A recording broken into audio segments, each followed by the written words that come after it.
은혜 받으실 하나님의 말씀은 출애굽기 8장 2절에서 7절 말씀과 16절에서 19절 말씀입니다. 네가 만일 보내기를 거절하면 내가 개구리로 너의 온 지경을 칠지라. 개구리가 하수에서 무수히 생기고 올라와서 네 궁에와 네 침실에와 네 침상 위에와 네 신하의 집에와 네 백성에게와 네 화덕에와 네 떡반죽 그릇에 들어갈지며 개구리가 네게와 네 백성에게와 네 모든 신하에게 오르리라 하셨다 하라. 여호와께서 모세에게 이르시되 아론에게 명하기를 네 지팡이를 잡고 네 팔을 강들과 운하들과 모두에 펴서 개구리로 애굽 땅에 올라오게 하라 할지니라. 아론이 팔을 애굽 물두루에 펴매 개구리가 올라와서 애굽 땅에 덮이니 술객들도 자기 술법대로 이와 같이 행하여 개구리로 애굽 땅에 올라오게 하였더라. 16절 이하입니다. 여호와께서 모세에게 이르시되 아론에게 명하기를 네 지팡이를 들어 땅에 티끌을 치라 하라. 그것이 애굽 온 땅에서 이가 되리라.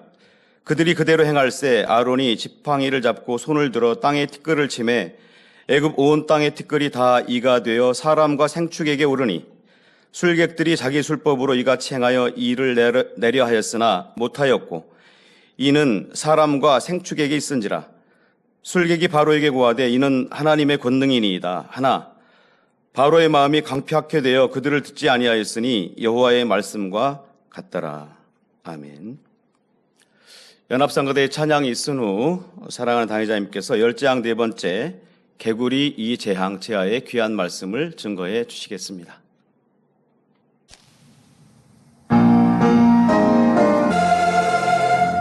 아멘. 강단 헌화 소개합니다. 헌화자는 호주 시드니 만민교회입니다. 선교의 복음을 통해 삼위일체 하나님의 크신 은혜를 알게 하심에 감사와 영광을 올려드립니다. 만민의 한 가족으로서 참된 믿음과 성결의 삶으로 주 안에서 함께 새 예루살렘을 향해 나아갈 수 있음에 참으로 감사드립니다. 앞으로 변함없는 믿음으로 충성하며 전진하는 시드니 만민교회가 되기를 소망하는 마음을 담아 강단 헌화를 올려드립니다. 네, 감사합니다.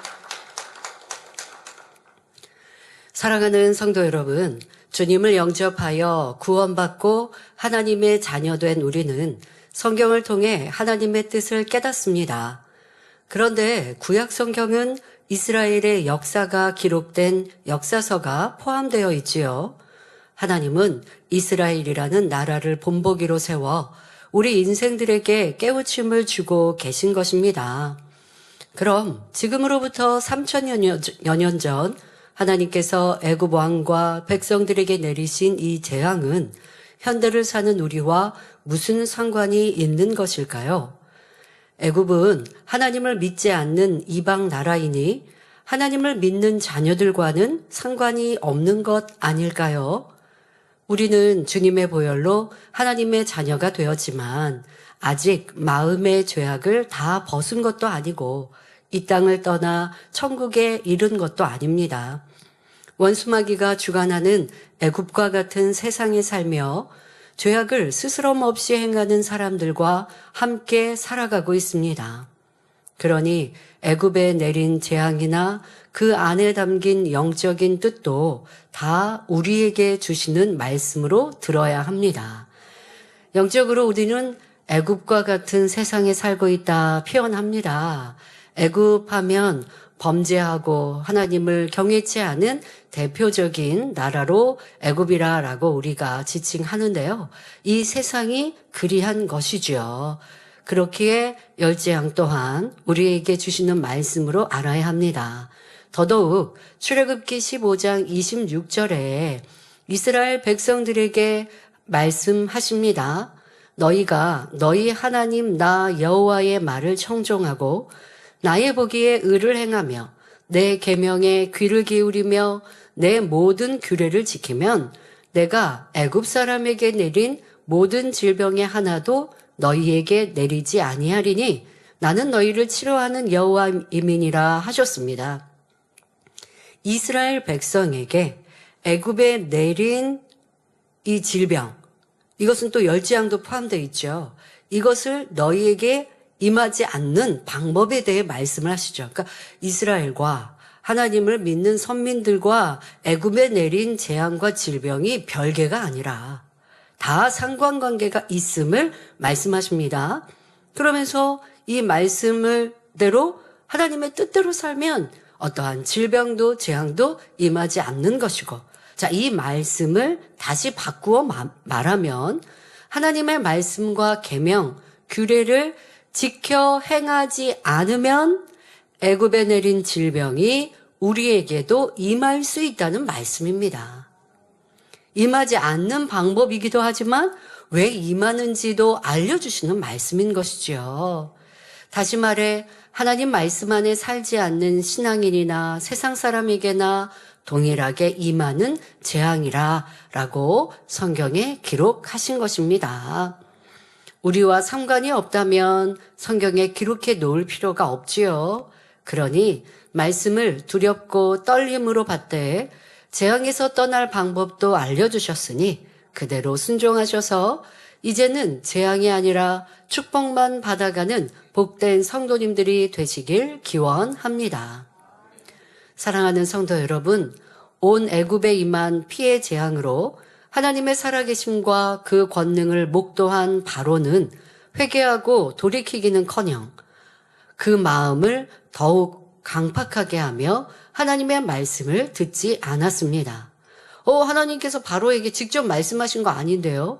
예, 우리 인생들에게 하나님이 직접 말씀하시는 일은 극히 드뭅니다. 바로 하나님의 사람들을 통하여 또 성경의 기록을 통하여 우리에게 알려주시고 말씀하고 계신 것입니다. 바로의 강팍한 마음으로 인해 두 번째 재앙이 임하게 됩니다. 출애굽기 8장 3절 4절에 개구리가 하수에서 무수히 생기고 올라와서 내 궁예와 내 침실에와 내 침상 위에와 내 신하의 집에와 내 백성에게와 내 화덕에와 내 떡반죽 그릇에 들어갈지며 개구리가 내게와 내 백성에게와 내 모든 신하에게 오르리라 하셨다 하라는 하나님의 말씀대로 개구리의 재앙이 임하였습니다. 여러분 서울 도심에서나 도시에서는 개구리 보기 어렵습니다만은 이렇게 조금 지방으로 나가면 또 개구리 볼 수 있고요. 가끔 봄철에는 하천이나 이런 데서도 개구리가 보일까요? 있나요? 예, 끄떡끄떡 하시는 거 보니까 이 서울에서도 하천이나 이런 데 물 있는 데서 개구리가 살거든요. 올챙이가 물속에 그러니까 개구리 알이 물속에 이렇게 낳고 그리고 또 부화하지 않습니까? 그러니까 그 물 주변에서 보면 개구리가 많이 있게 되는데 도심에서도 있다고 합니다. 근데 많이 볼 수는 없습니다. 더더욱 지금 이 개구리의 재앙은요. 몇 마리가 그냥 뛰어다녀서 아유 귀여워. 아니면 애들 중에는 무서워하고 도망가는 여자애들도 있겠고 아니면 재밌다고 그거 잡는 아이들도 있겠습니다만은 그 정도의 수준이 아니에요, 여러분. 그 정도의 수준이 아니라 이거 예를 들어서 내가 집에 들어갔는데 그 밖에서도 막 개구리가 너무 막 펄쩍펄쩍 뛰어다녀서 아우 징그러워 그러다가 밟으면 밟혀 죽고 물 밟았는데 물컹 하면 이제 개구리를 밟은 거예요. 자, 그러다가 아이고 징그러워하고 집 안에 들어왔어요. 집 안에 들어가는데 웬걸 내 침대에서도 펄쩍펄쩍 뛰고 있고 주방에서도 지금으로 말하면 주방에서도 펄쩍펄쩍 뛰고 있는 거예요. 개구리가 한두 마리가 그냥 다니는 게 아니라 여기저기에서 개구리 좀 징그러운 개구리 보여드리면 여러분들 좀 인상을 찌푸리시니까 개구리 다 아니까 안 보여드렸고 이거는 인상 찌푸리고 너무 무서워 징그러워 싫어 이러한 느낌의 상황입니다. 하나님의 말씀대로 지팡이를 물 위에 펴니 수많은 개구리가 어디로부터 몰려왔는지 애굽 땅을 덮기 시작했습니다. 보통 사람들은 개구리를 보면 놀라고 징그러워 피하려 합니다. 그런데 한 마리도 아니고 심이 많은 개구리 떼가 온 나라에 들끓어 집 안으로 들어와 식탁 위에 침실 안에서 펄쩍펄쩍 뛰어다닌다고 상상해 보십시오. 자, 여러분들의 집안에 옷장문을 열었는데 어디에서 개구리가 펄쩍 튀어나오고 그거야 옷장문이 닫혀 있었으면 개구리가 못 들어갔겠지만 만약에 이렇게 열려 있는, 뭐 커튼으로만 닫혀 있는, 그럼 어디에서 들어와서, 밖에서 문으로 꽝 닫혀 있지 않는 이상은 들어와서, 그래서 집안에서 막 뛰어다니고 있다. 아무리 잡아도 다 감당하지 못한다 하는 상황인 것입니다. 음식을 먹거나 편안히 자고 휴식을 취하는 일은 꿈도 꾸지 못할 것입니다. 음식 먹고 있는데 옆에서 여러분 개구리가 펄쩍펄쩍 뛰고, 또 개구리가 뛰어서 내 지금 식탁까지 올라왔다고 상상해 보세요. 어떻게 편안하게 식사를 하고 잠을 잘 수 있겠습니까? 참 고통이다 할 수 있을 것입니다. 그 뭐 고통이 어떤 질병으로 오는 고통보다 참 너무나 싫고 너무 여자들 같은 경우는, 아이들 같은 경우는 무섭고 징그럽고 말 그대로 그냥 계속 인상이 쓰여지는 상황의 그러한 어려움입니다. 그러면 개구리 재앙은 영적으로 어떤 의미가 담겨 있을까요? 요한계시록 16장 13절에 보면 개구리 같은 새 더러운 영이라는 표현이 나오는데, 개구리는 구약에 기록한 가증한 동물에 속하며 영적으로는 사단을 의미합니다.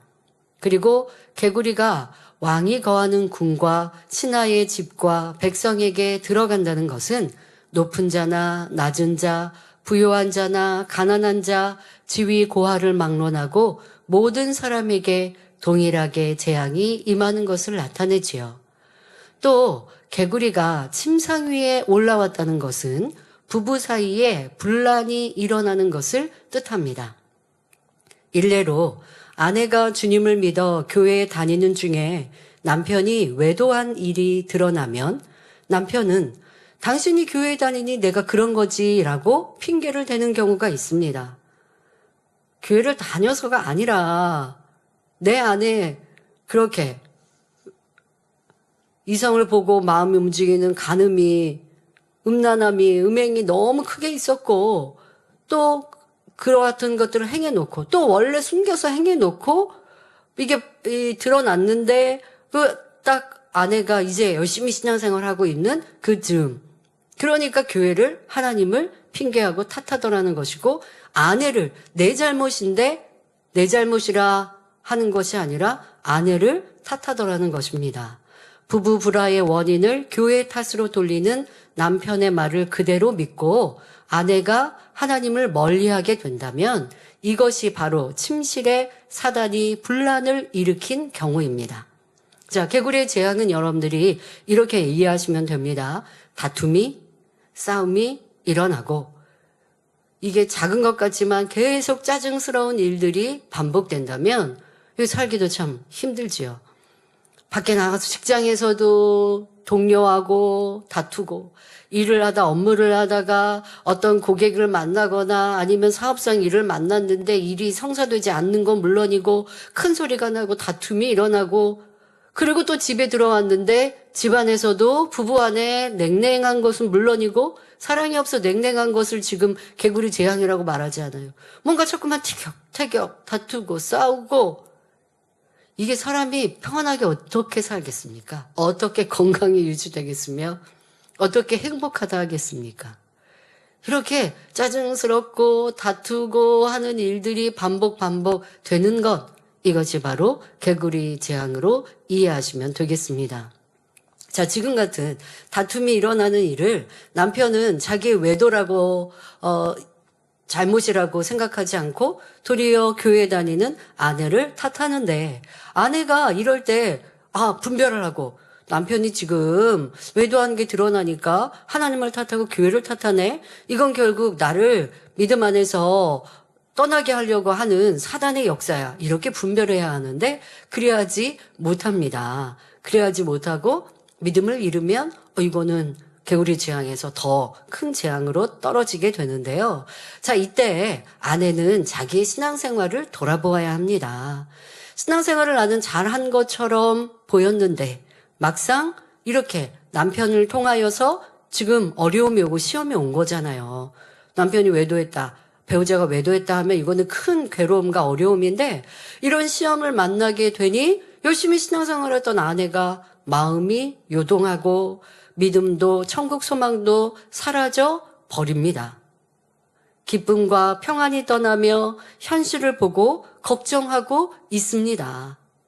자, 이게 뭐예요? 겉으로는 신앙생활을 잘한 것 같지만 참 믿음이 아니었다라는 증거인 것이죠. 도리어 시련을 통하여 나를 발견한다면 축복인데, 도리어 내게 다가온 시련이 그냥 믿음을 잃게 된다면 이는 개구리의 재앙에서 그치지 않고 자기의 생명도 잃게 되는 재앙까지도, 또 영적인 이러한 재앙뿐 아니라 육적인 내 삶의 어떠한 어려움이 더 계속해서 이어질지, 지금 얘기한 것처럼 남편이 당신이 교회 다녀서 해라 라고 핑계댔지만, 그러면 남편의 말대로 신앙을 내가 내려놓고 교회 안 다니면 남편이 외도했던 게 멈출까요? 그러지 않는 것들은 세상에서 천만이 봤을 것입니다.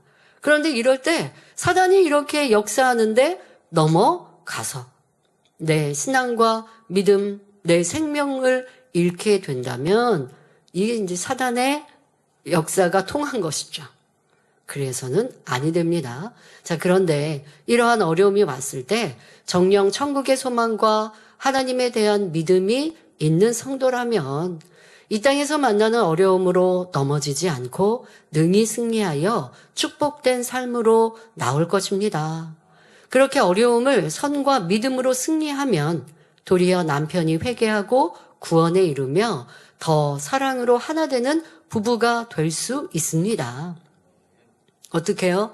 도리어 내가 하나님의 말씀대로 살려 노력한다 하였지만 가정에 충실하지 못한 아내 입장에서 그런 모습은 무엇인가?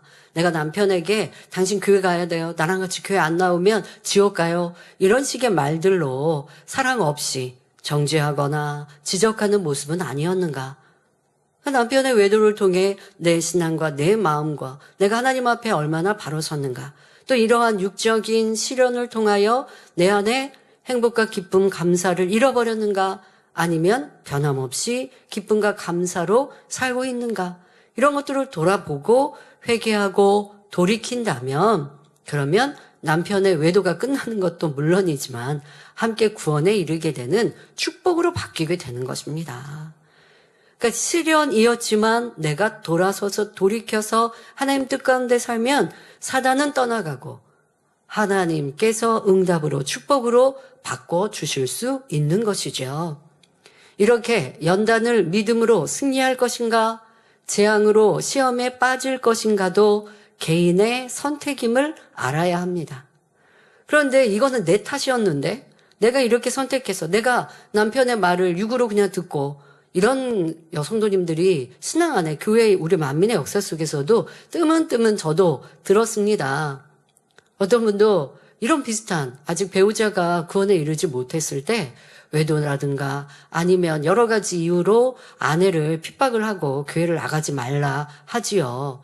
그런데 이제 절대 아내가 믿음에서 떠날 것 같지 않으면 그 다음에 내놓는 내용이 그러면 동네 교회, 가까운 동네 교회 같이 가자. 이렇게 얘기하세요. 내가 당신 말대로 교회를 갈 텐데 만민교회 말고 동네 교회 같이 가자. 그럼 내가 가줄게. 이렇게 얘기하신단 말이에요. 그런데 어떤 분이 이제 저도 교구장이고 성도들을 이제 만나 상담할 때 그런 상담을 받았습니다. 남편이 그렇게 얘기를 해서 내가 지금까지 기도했는데 이게 응답인가? 그리고 분별을 못하고 남편에 맞추어서 동네 교회로 갔어요. 남편이 2주, 3주, 한 달 교회 같이 다니다가 한 달 지나니까 교회 안 가는 거예요. 교회 같이 안 다니는 거, 안 나오는 건 물론이고 아내까지 동네 교회 나가는 아내까지 핍박을 하는 겁니다. 그런데 이제 내 마음에 성령 충만함을 잃어버린 아내는 남편이 동네 교회 가지 말라고 이제 핍박하니까 어느 정도는 타협 안 하다가 나중에는 이길 힘이 없으니까 그 다음엔 동네 교회마저도 안 간 거예요. 그러다 보니 여기저기가 아프고 이제 시험과 환난이 오기가 너무 짧은 시간에는 큰 어려움들을 만나게 되고 그런데도 다시 금방 못 돌아오셨어요. 몇 년 뒤에.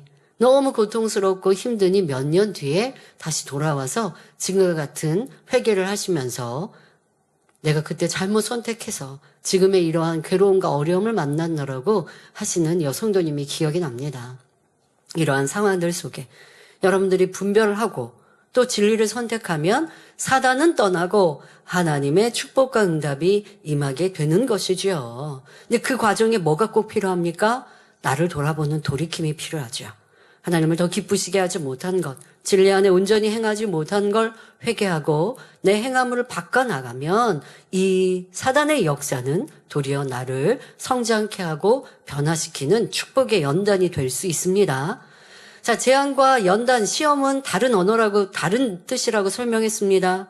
여러분들이 만난 어려움을 연단으로 해서 믿음을 성장케 할런지, 아니면 나는 재앙을 만나서 믿음을 잃게 되는지, 여러분들의 선택에 있습니다. 자, 또 화덕에와 떡 반죽 그릇에도 들어간다. 이 개구리가 들어간다 하였는데, 떡 반죽 그릇은 우리의 일용할 양식을 말하며 화덕은 일터와 사업터를 의미합니다. 이는 가정, 일터, 사업터와 일용할 양식에까지 사단이 역사하여 어려운 상황에 처하게 되는 것을 뜻합니다. 사람이 집에 들어가면 평안하고 사랑이 넘쳐야 합니다. 그런데 일용할 양식을 나누는 식탁에서도 다툼이 일어나고 식구들이 대화도 없이 짜증과 미움으로 가득하다면 이것이 화가 아니고 무엇이겠습니까? 이것이 재앙이 아니고 무엇이겠습니까? 밖에 나가 일하는 사업터나 일터에서도 직원 사이에 오해와 변론이 가득하니 매사가 짜증스럽습니다. 여기에 자꾸 큰 문제가 발생합니다. 여러분, 세상에서도요, 내가 짜증스럽게 살면 어떤 사고가 날 수 있어요. 사람이 평안하고 행복하면 여유로운 마음에 또 어떤 많은 일들을 더 안정되게 할 수가 있는데요. 만약에 집안에서 싸우고 집 밖에 나가서 어떤 일을 한다. 일터, 사업터에서 일을 한다. 그러면 마음이 불안하죠. 그리고 함께 가족과 대화했던 이런 불편한 일들. 내가 잘못했어. 우리 진리의 사람처럼 내가 집안에선 싸웠는데 내가 출근하면서 돌아보니까, 궁구하니까 내가 잘못했지. 내가 그렇게 말할 게 아닌데. 이런 마음이었다면 이내 마음이 평안해질 수 있어요. 근데 그게 아니라 대화했던 거에 내가 그때 말해서 이겨먹었어야 되는데. 내가 왜 그때 이 생각이 안 났을까? 집안에서 다투고 집 밖에 나오면서는 거기에 더 불을 붙이고 기름을 끼얹어서 내가 오늘 저녁에 집에 가봐. 다시 내가 한판 붙어야지.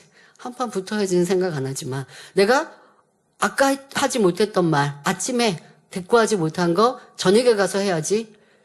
이런 마음으로 일을 한다면 일에 집중이 되겠습니까? 마음에서는 계속 불편할 것이고 내 마음은 이 지옥이 따로 없는 거예요. 이게 지옥인 거예요. 자, 그런데 집안에서의 문제가 집안으로만 끝난 게 아니죠. 직장에 가니까 또 이것도 짜증스럽고 왜 저 직원은 저렇게 하고 왜 동료는 이렇게 하고 매사가 짜증스러워요. 여러분, 이게 바로 8.1대의 재앙이에요. 그런데 신앙인들에게도 이런 8.1대의 재앙이 얼마나 많은지, 내가 왜 이렇게 짜증이 많은지, 어떤 사람, 우리 성도님들 중에는 육체를 버리는 데서 특히 남성도님들은 이 짜증의 혈기 버리는데 수고가 참 많이 있으셨어요. 그래서 이 육체의 짜증의 혈기를 버리고 그리고 이 변화되어지니까 이제 선한 사람이 되어졌어요. 그런데 다시 내 믿음을 잃어버려서 내 성령 충만함을 잃고 나니 짜증이 하나 둘 늘어납니다. 그러니 짜증스러운 삶이 되는 거예요. 이것도 저것도 짜증스럽고 이 사람 만나도 저 사람 만나도 이것, 예를 들어 성령 충만하면 오늘 저녁에 궁구하는 삶에도 비슷한 설명입니다만은 내가 성령 충만하면요, 식당에 가서 식사를 했는데 음식이 좀 늦게 나와요. 그래도 저분도 뭔가 이렇게 좀 말을 하려다가 여기요 하고 좀 왜 이렇게 음식 늦게 나와요 라고 짜증스럽게 얘기하려다가 궁구하는 삶의 말씀을 듣고 변화되어지니 기도하니 이제 그러면 안 되지. 짜증낸다고 뭐가 달라지나 라는 생각에 더 깊이 선과 사랑으로 나를 채워가니 저기 지금 종업원도 너무 바쁘겠다 라고 생각하고 차분히 기다려 줍니다.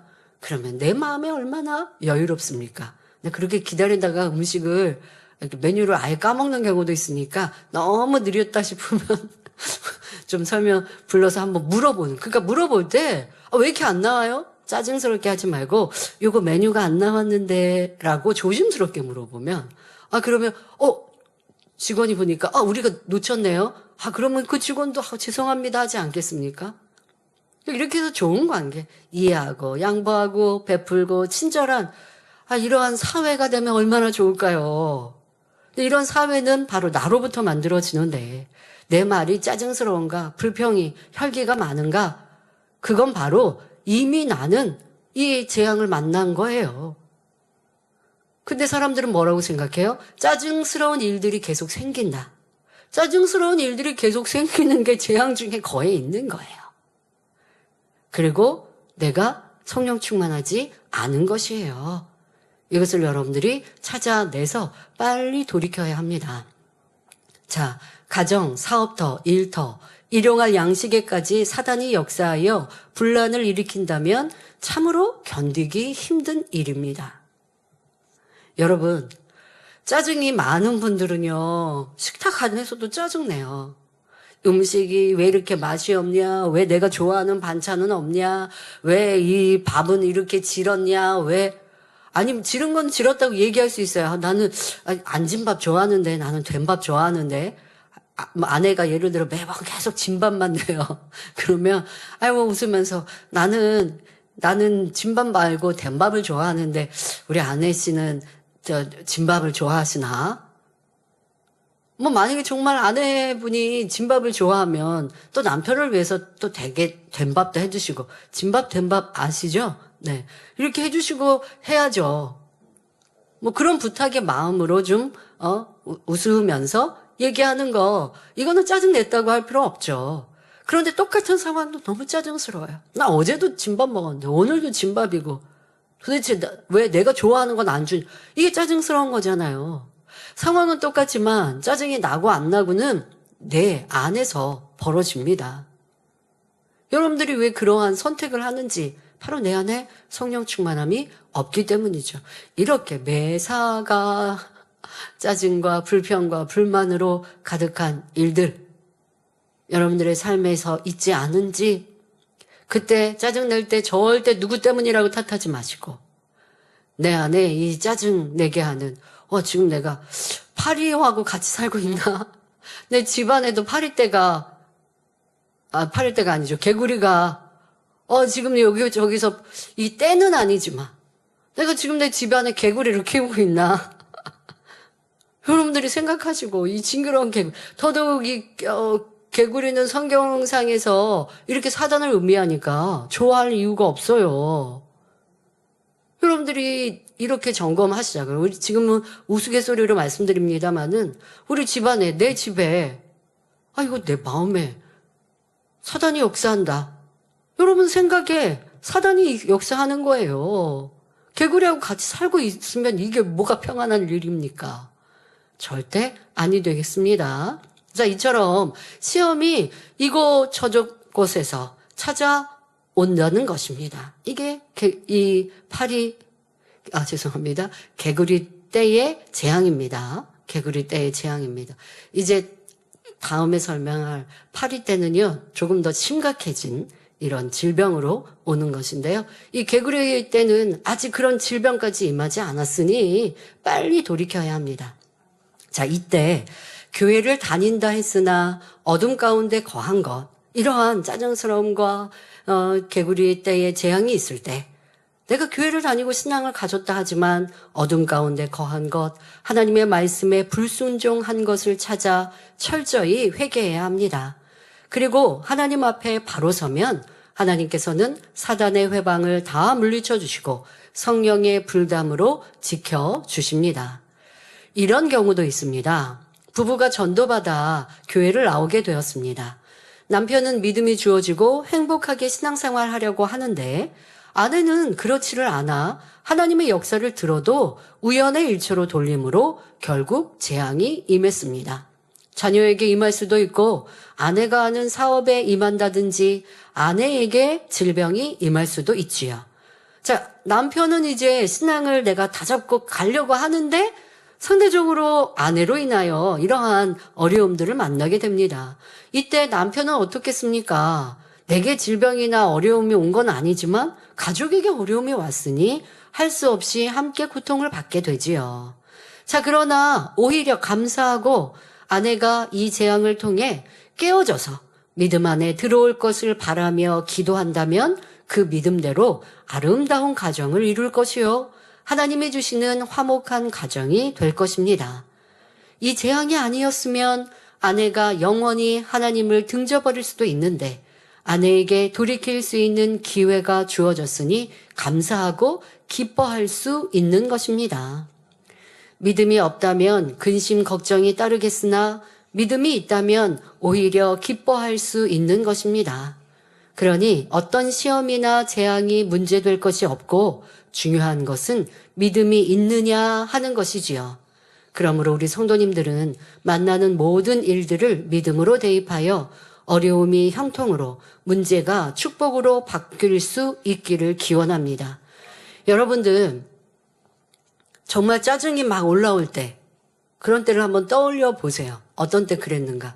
예를 들어 우리가 2018년 연단이 막 시작되었을 때 여기저기에서 분란이 일어납니다. 네가 옳다 내가 옳다 하고 또 분리하는 일들을 봅니다. 라고 했을 때 여러분들 마음이 평안하셨나요? 아마 그렇지 못했을 거예요.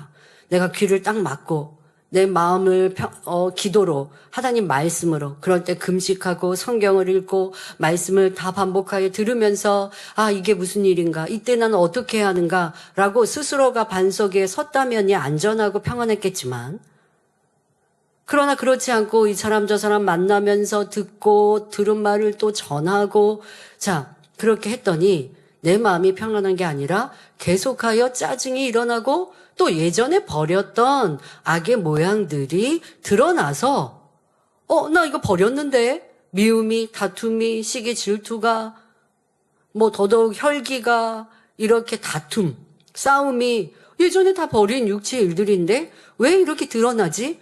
그때 궁구하지 않으니 저 사람이 이렇게 악한 말 하니까 저 사람이 교회를 이렇게 하니까 판단하고 정죄하니까 내가 그걸 지키기 위해 나도 같이 대항하다 보니 큰 소리가 났고 싸움 이렇게 이제 변명을 했던 때 그런데 그거는 변명한 것이지 하나님이 인정하실 만한 의로움이 아니죠.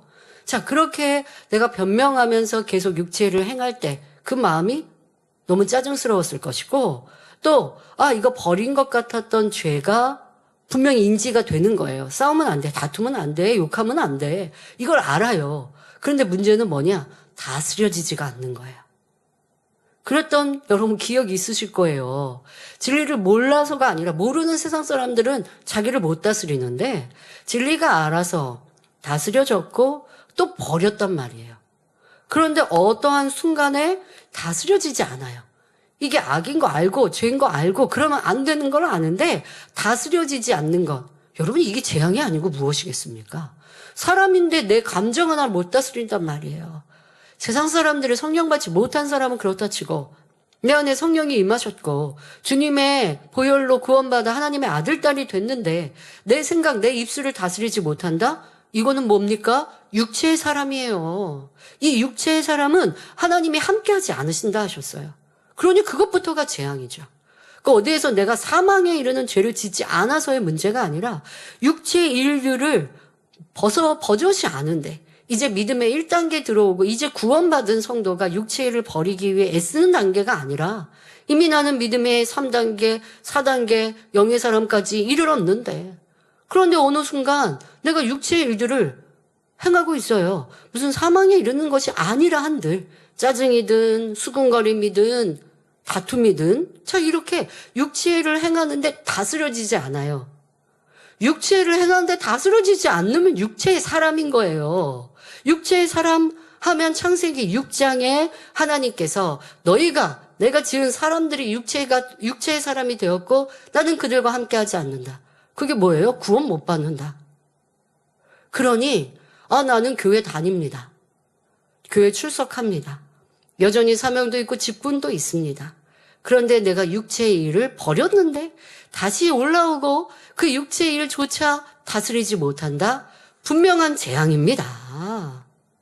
재앙입니다. 사고, 어려움, 이거는 이제 금방 이내 따라오는 거고요. 그게 당장 임하지 않았어도 지금 이 개구리의 재앙과 같은 재앙이에요. 이게 다스려지지 않는. 그리고 또 이곳저곳에서 그렇게 나를 힘들게 하고 어렵게 하고 악을 발동케 하는 상황과 일들이 벌어지는 거예요. 성령 충만하면요. 평안하다라는 말이 절로 나오거든요. 평안하면 문제가 없는 거예요. 문제가 있어서 평안함을 다스리는 때도 있지만 이제 그런 때가 지나고 성령 충만함이 유지되고 가면요. 나 죄짓지 않고 하나님 말씀 가운데 살고 충성하고 이렇게 하나님을 기쁘시게 가잖아요. 그러면 문제가 없어서 평안한 이런 참된 평안함이 임하게 되어지죠. 그런데 이건 반대로 개구리의 재앙은 여기 저기에서 작은 문제들이 발동되고 발생하고 나를 힘들게 하고 짜증스럽게 하고 혈기나게 하는 일들이 곳곳에서 발생하는 것. 신앙인들에게도 이러한 재앙이 임할 수 있고 나에게는 그렇지 않은가라고 하는 걸 생각해 보시고 철저히 돌이켜야겠습니다. 개구리의 재앙은 왕의 궁정에도 임하였기에 왕도 굉장히 힘들었습니다. 그런데 이 개구리 재앙은 술객들도 따라했거든요. 그래서 술객도 따라했어요. 여기까지는 따라한단 말이에요. 근데 지난 시간에도 말씀드립니다마는 술객들이 자기네들이 능력이 있다, 뭔가 뭐 재주가 있다라는 걸 보이고 싶으면 지금 어딘가에서 몰려온 개구리를 물리쳐야죠. 물리치는 게 아니고 다시 또 따라서 불러들이고 있어요. 이게 참 어리석지 않습니까? 사단은 이렇게 문제만 만들어요. 해결 못 해준다고요. 그러니까 술객들도 분명히 개구리를 불러들였는데요. 근데 앞서서 그러한 일들을 몇 번 지금 모세는 하나님의 권능을 행하여서 재앙이 그 말에 따라 임하였고 술객들도 그에 따라서 이루는 일들을 보았는데 그러니까 모세 선지자가 마음을 강팍하게 했었어요. 그런데 이번에는 이게 너무 불편하니까 그랬는지 이 모세를 불러서 모세에게 도움을 청합니다. 출애굽기 8장 8절에 바로가 모세와 아론을 불러 이르되 여호와께 구하여 개구리를 나와 내 백성에게서 떠나게 하라. 내가 이 백성을 보내리니 이스라엘 백성을 보내리니 그들이 여호와께 희생을 드릴 것이니라 말합니다. 자, 이제 하나님 말씀대로 순종하겠다. 너무 괴롭고 힘들고 피곤한 일이니까 그렇게 하겠다라고 바로의 입에서 나옵니다. 자, 이에 출애굽기 8장 10절에 모세가 가로되 왕의 말씀대로 하여 왕으로 우리 하나님 여호와 같은 이가 없는 줄을 알게 하리니 답하고 하나님께 간구합니다. 무슨 말이에요? 이렇게 개구리를 불러낼 수도 있고 개구리를 다시 없이 할 수도 있는 분 여호와 하나님이심을 보이겠노라 라고 담대히 고백합니다. 그리고 나가서 하나님께 구합니다. 출애굽기 8장 13절에 여호와께서 하나님께 구하였고 그리고 8장 13절에 여호와께서 모세의 말대로 하시니 자, 여기에서도 우리는 큰 교훈을 가져야 합니다. 자, 모세가 하나님께 간구했어요. 하나님, 바로 왕이 이제 하나님의 말에 따라 순종한다고 합니다. 그러니 개구리를 물리쳐 주세요. 라고 하나님께 간구했어요. 그런데 하나님께서 뭐라고 기록해 놓으셨냐? 모세의 말대로 하시니. 하나님께서 모세의 말에 순종하셨네? 하나님께서 하나님의 사람, 하나님이 기뻐하시는 사람의 말을 들어주시고 응답해 주신다는 거예요. 많은 사람들이 있어서 하나님 이거 해주세요, 저거 해주세요 한다고 되는 것이 아니라 하나님께 응답받을 그릇, 하나님께 응답받기 합당한 모습, 이럴 때 하나님은 역사하시고 응답하시는데 바로 이 많고 많은 사람 중에 하나님은 모세의 말은 그대로 들어 역사하십니다. 그리하여 개구리가 집에서, 마당에서, 밭에서 나와서 죽은지라 했습니다. 개구리가 있었던 데서 죽은 거예요. 그러니까 죽으면 어떻게 하겠습니까? 자, 그 죽은 개구리, 이거는 이제 밖으로 다 옮겨 놓았어요. 그랬더니 그 다음에 문제가 뭐냐? 썩는 냄새가 진동해서. 또 아무리 개구리가 죽었어도 또 고통을 잠깐은 또 받게 되지만, 그래도 개구리가 살아서 뛰어다니는 것보다야 짧은 시간에 이 악취, 참고, 그리고 해결하면 되는 것이죠. 자, 이렇게 문제가 해결되었습니다. 자, 바로는 어떻게 했나요? 이내 변개합니다. 출애굽기 8장 15절에 그러나 바로가 숨을 통할 수 있음을 볼 때에 이제 좀 숨이 통한 거예요. 좀 나아진 거예요. 그 마음을 완강케 하여 그들을 듣지 아니하였으니 여호와의 말씀과 같더라 합니다. 그러니 이어서 재앙이 임하게 됩니다. 이제 세 번째 재앙인 티끌이 이가 된 재앙에 대해 살펴보겠습니다. 출애굽기 8장 16절에 여호와께서 모세에게 이르시되 아론에게 명하기를 내 지팡이를 들어 땅에 티끌을 치라 하라. 그것이 애굽 온 땅에서 이가 되리라 하신 대로 애굽 온 땅의 티끌이 다 이가 되어 사람과 생축에게 올랐습니다. 애굽의 술객들도 이같이 행하려고 하였지만 이때부터는 따라할 수 없었습니다. 결국 사람의 힘으로 할 수 없음을 깨닫고 왕에게 이러한 역사는 하나님의 권능이니다 고백합니다. 하지만 출애굽기 8장 19절에 보니 바로의 마음이 강팍해 되어 그들을 듣지 아니하였으니 여호와의 말씀과 같더라 기록하고 있습니다. 자, 우리 장교 성도님들이 이는 잘 아세요. 어린 우리 친구들은 어떨지 모르겠네요. 이는 더러운 곳에 기생하는 작은 곤충으로 사람이나 짐승의 몸에 붙어서 피를 빨아먹습니다. 이가 사람의 몸에 기생하며 피를 빨게 되면 몹시 가렵고 불면증이나 불안을 가져올 수 있습니다. 정신적인 불안을 가져올 수 있습니다. 저희 어렸을 때도 머리카락에 이가 있었습니다. 왜냐하면 머리를 잘 감지 않는 겨울이나 이런 때, 화장실 시설이 잘 돼 있지 않죠. 집 안에 화장실이, 저희 개척 전에는 집 안에 화장실이 없어서 공동 화장실을 가거나, 밤에는 요강을 사용하거나 이랬던 때입니다.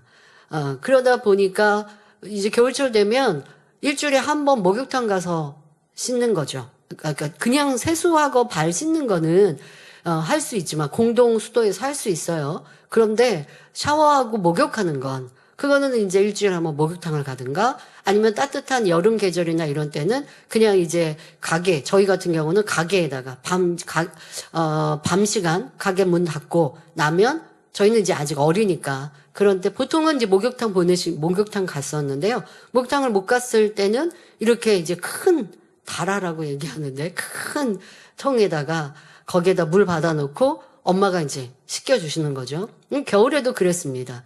그러면은 이제 이불 속에서 따뜻하게 있다가 엄마도 일을 다 마치고 가게 문 닫고 그리고 저희를 목욕시켜 주셔야 돼요. 목욕을 왜 토요일날 하느냐? 주일날 예배 드리기 위해서. 근데 목욕을 시켜주시기 위해서 이제 따뜻하게 물을 데피고 덮인 물을 가지고 데운 물을 가지고 이제 목욕을 시키죠. 저희는 자고 있는 밤이에요. 밤에 깨워서 목욕을 한 사람 불러서 한꺼번에도 못 시키죠. 통은 하나니까. 그러면 한 사람 했던 물에 또 이제 담궈서 샤워하고 하고 이렇게 했었던 기억이 나는데요. 그렇게 불편했던 때에 겨울이다라고 하면 머리 잘 못 감아요. 그러니까 겨우 며칠에 한 번 아무리 그래도 머리는 좀 감긴다고 하더라도 왜냐하면 머리 감기는 물은 좀 많은 분량이 필요하지 않으니까 골로에다가 물을 데운 다음에 그걸로 머리 정도는 감길 수 있죠. 그렇다고 지금처럼 매일 못 감아요. 그러니까 머리카락에 이제 이가 발생하죠. 그러면 어떻게 되냐 막 가려운 거예요. 집안에 누가 이가 생기면 전염이 옮아서 가죠. 그랬던 학교에서 그래서 머리에 이 있는지 선생님들이 이렇게 살피고 이런 위생을 위해서 했던 기억도 납니다. 그런데 이거는 그냥 사람이 불편한 것을 떠나서 질병의 요인도 된다고 합니다. 2차 감염인 제규열이나 발진티부스라고 하는 병을 일으키기도 하는데요. 실제로 몸에 생긴 몸이가 발진티푸스를 전파하여 1차 세계대전 중 러시아인 250만 명이 죽었으며 그 외 발칸반도, 폴란드, 독일에 살던 사람들 수백만 명이 죽음을 당했다고 합니다. 또 세르비아인은 매일 9,000명씩 죽어 총 사망수가 무려 15만 명이 되었다는 보고가 있다고 합니다. 그러니까 이 이로 인하여서 이러한 전염병이 생긴 것이죠. 그러면 이의 재앙이란 구체적으로 어떤 것일까요? 땅에 티끌이 변하여 이가 되었다고 했는데 티끌은 입으로 훅 불기만 해도 날아갈 정도로 아주 작은 것입니다.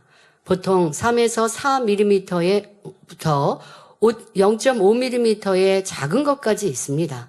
따라서 이의 재앙은 아무 생명이 없고 쓸모도 없는 것과 같은 티끌이 살아있는 이가 되어 피를 빨아먹으며 가렵고 귀찮게 하듯 아무 일도 아닌 것처럼 잠재되어 있던 작은 일들이 갑자기 큰 일로 비화되어 괴로움과 고통을 주는 것을 말합니다.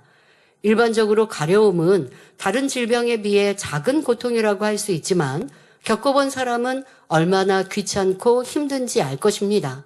또한 이는 더러운 곳에 기생하는 것이니 이의 재앙은 악의 모양이 있기에 사단이 역사함으로 생기는 것입니다. 바로 마음의 죄성. 이와 같은 것들이 있기 때문에 사단은 역사할 수 있고 그게 올무가 되는 것이지요. 그 역사함으로 인해서 이거 별로 사소한 거 뭐 그런 거 가지고 그런데 그게 가정의 분란을 넘어서서 이제는 헤어짐이 되기도 하고 큰 문제가 발생하는 것입니다. 앞서 말씀드렸던 개구리 재앙은 이렇게 짜증스러움과 혈기와 다툼 이 정도였지만 이제 이의 재앙은 거기에서 발생되었던 일들이 더 크게 큰 문제로 나아지는 것이죠. 예를 들어 형제나 부부 간의 사소한 말다툼이 나중에는 큰 싸움으로 확대되는 경우가 있습니다. 예전에 있었던 사소한 일이나 잊고 있었던 일에 대해 무심코 한마디 꺼낸 것이 큰 싸움으로 번지는 경우도 이의 재앙에 해당하지요. 그러다 보면 그 다툼은 집안 싸움이 되기도 하고 원수 맺는 이러한 경우로 발전하기도 합니다. 마음에 있던 시기, 질투와 같은 악의 모양이 미움으로 싹튼다든가 분을 참지 못하고 혈기를 내는 경우 사소한 거짓말을 숨기려다 커다란 거짓말을 낳게 되는 경우도 마찬가지입니다. 뿐만 아니라 악의 모양이 잠재되어 있으면 마음의 고통을 받게 되고 신앙생활이 힘들게 느껴지며 사소한 질병 등이 틈타게 되는데 이 역시 이의 재앙이지요. 앞서 개구리 재앙은 어떤 몸의 질병까지는 아니었습니다. 그런데 이제는 그러한 것에서 더 나아가서 마음의 이 고통과 짜증과 혈기 이러한 좀 굉장히 작아 보이는 악이었던 것들이 이런 것들이 이제는 내 안에 질병으로도 자리 잡게 되어집니다. 갑자기 열병이나 감기가 오거나 사소한 다툼 또는 문제가 생겼다면 자신을 돌아보아 신속히 회개해야 합니다. 그러면 생축에게 이가 올랐다는 것은 어떤 의미일까요? 생축이란 살아있는 동물을 말합니다. 그 당시 가축은 땅과 더불어 재산의 척도가 되었습니다.